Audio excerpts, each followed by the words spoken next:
চিনি সহ নিত্য পণ্যের দর সিন্ডিকেটের মাধ্যমে বাড়িয়েছে বিগত সরকার।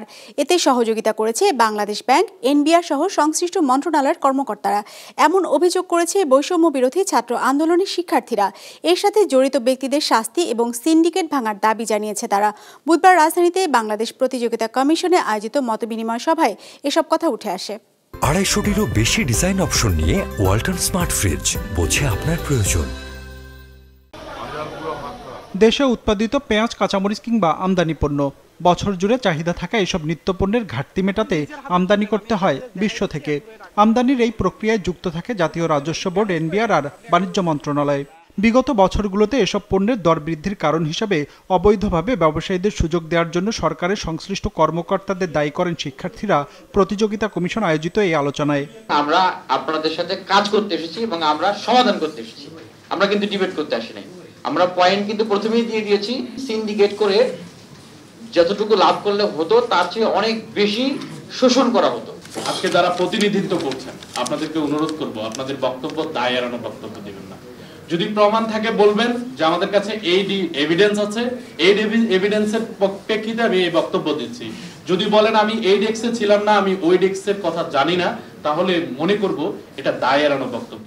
দেশের রাষ্ট্রীয় মালিকানার চিনিকল আছে 15টি, যার মধ্যে বন্ধ রয়েছে 6টি। সরকারি হিসেবে বছরে চিনির চাহিদা 20 থেকে 22 লাখ টন। সেই চাহিদার 15 থেকে 20% উৎপাদন হয় দেশের চিনিকলগুলো থেকে, বাকিটা আমদানি করতে হয়। পর্যাপ্ত সক্ষমতা থাকার পরও বিশ্ব বাজার থেকে কেন চিনি আমদানি করতে হয়, এমন প্রশ্ন ছিল শিক্ষার্থীদের।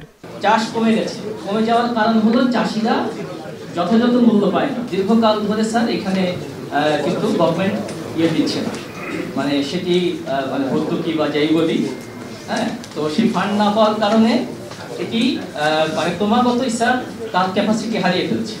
আর একটা হলো স্যার আমাদের যে মেশিনারিজ আছে অধিকাংশ স্যার অনেক পুরনো, সেই কারণে যে রিকভারি রেট সেটা কিন্তু আমাদের খুবই কম।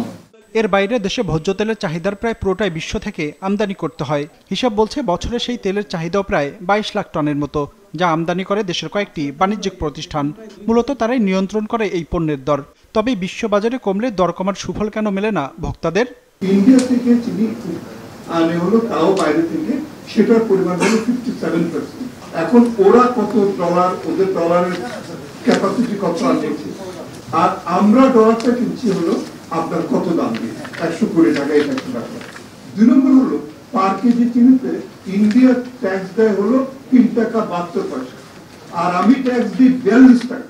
পণ্যের সরবরাহ ঘাটতি, কৃত্রিম সংকট কিংবা বাড়তি মুনাফা করলে অভিযুক্ত ব্যক্তি বা প্রতিষ্ঠানের বিরুদ্ধে মামলা করার বিধান আছে প্রতিযোগিতা আইনে। আর এই বিষয়টি তদারকির দায়িত্ব বাংলাদেশ প্রতিযোগিতা কমিশনের। জনবল সংকট থাকার পরেও নিজেদের সক্ষমতা অনুযায়ী কাজ করার আশ্বাস দেওয়া হয় প্রতিষ্ঠানটির পক্ষ থেকে। পরবর্তীতে আবার রঞ্জিবুল মিজান, বিজনেস রিপোর্ট, মাছরাঙা টেলিভিশন।